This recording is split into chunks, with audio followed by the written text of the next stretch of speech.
Good morning students. मैंने उस दिन पिछले वीडियो में मैंने तुम लोगों को संज्ञा की परिभाषा एवं भेद को बताया था। आज मैं दूसरा फिर से जो है जातिवाचक संज्ञा फिर से एक्सप्लेन कर रही हूँ। जो संज्ञा शब्द किसी भी जाति के समस्त पदार्थों जैसे व्यक्तियों, पशुओं, स्थानों आदि का बोध कराते हैं वह जातिवाचक संज्ञा कहलाते हैं। जैसे पुरुष, स्त्री, पर्वत, नदी, पुस्तक, बच्चे, घर आदि। व्यक्तिवाचक और जातिवाचक संज्ञा शब्दों में अंतर। व्यक्तिवाचक संज्ञा शब्द से किसी विशेष नाम का बोध होता है, जबकि जातिवाचक संज्ञा से किसी प्राणी या वस्तु की पूरी जाति या वर्ग का।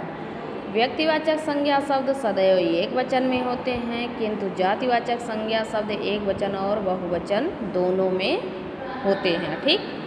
व्यक्तिवाचक संज्ञा का जातिवाचक संज्ञा के रूप में प्रयोग।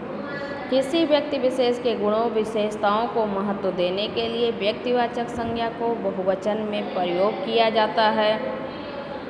ऐसी स्थिति में व्यक्तिवाचक संज्ञा का प्रयोग जातिवाचक संज्ञा के रूप में होता है। आज भी हमारे देश में श्रवण कुमार पाए जाते हैं। जय चंदों ने हमारे देश को बहुत हानि पहुंचाई है। इसकी क्या विशेषता? किसी जातिवाचक संज्ञा को कोई विशेष नाम दे देने से वह व्यक्तिवाचक संज्ञा बन जाती है। जैसे जातिवाचक शब्द क्या है? पुरुष, स्त्री, नगर, नदी, सागर। व्यक्तिवाचक भगत सिंह, रानी लक्ष्मीबाई, मुंबई, गंगा, प्रशांत महासागर। अब है भाववाचक संज्ञा। तीसरा कौन सी संज्ञा है? भाववाचक संज्ञा।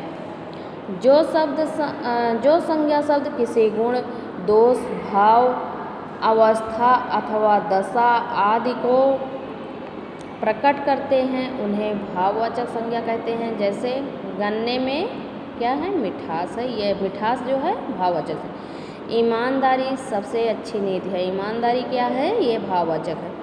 बचपन चिंता मुक्त होता है। हिमालय की ऊंचाई सबसे अधिक है। भाववाचक संज्ञा को देखा या छुआ नहीं जा सकता, केवल महसूस किया जा सकता है।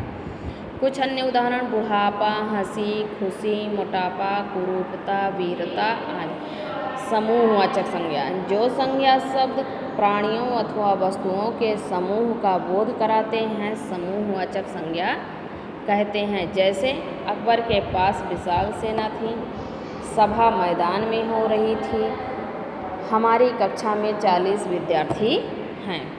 इन वाक्यों में रंगीन छपे शब्द किसी समूह का बोध करा रहे हैं, अतः ये सभी समूहवाचक संज्ञा हैं। समूहवाचक संज्ञा और बहुवचन दोनों वचनों में होती है। जैसे अशोक की सेना ने वीरता से युद्ध किया, एक वचन। दोनों सेनाएं रण क्षेत्र में पहुंच गईं, बहुवचन।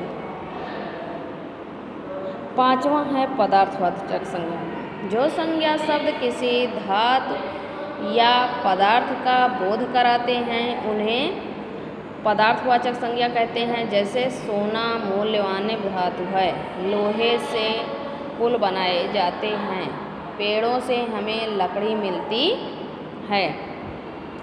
इन वाक्यों में आए शब्दों सेना, लोहे और लकड़ी से पदार्थ जिससे अन्य वस्तुएं बनाई जाती हैं का बोध हो रहा है, अतः ये पदार्थवाचक संज्ञाएं हैं।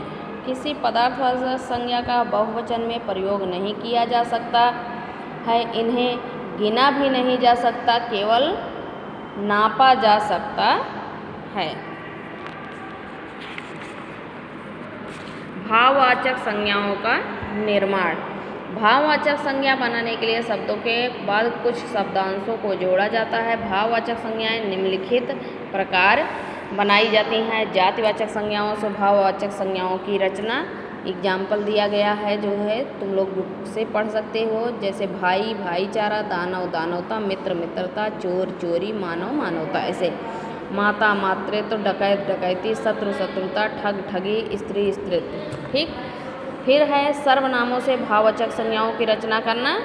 पराया परायापन, स्व स्वत्व, अहम अहंकार, मम ममत्व, अपना अपनापन, निज निजत्व। फिर विशेषणों से भाववाचक संज्ञाओं की रचना। युवा यौवन, दूर दूरी, निर्धन निर्धनता, लंबा लंबाई, चौड़ा चौड़ाई, अमीर अमीरी, निकट निकटता, बूढ़ा बुढ़ापा, बच्चा बचपन, सफ़ेद सफ़ेदी, मूर्ख मूर्खता, कोमल कोमलता। ठीक। वैसे क्रियाओं से भाववाचक संज्ञा की रचना। मिलना मिलन मेल, बुनना बुनाई, बढ़ना बढ़ोतरी, पीना पिलाई, रोना रुलाई, लड़ना लड़ाई, बहना बहाव, धोना धुलाई, गाना गान, पढ़ना पढ़ाई। ऐसे ही एग्जाम्पल दिए गए हैं। क्रिया विशेषणों से भाववाचक संज्ञाओं की रचना। जल्दी जल्दबाजी, बहुत बहुतायत, शीघ्र शीघ्रता, अधिक अधिकता, कम कमी, बारंबार बारंबारता।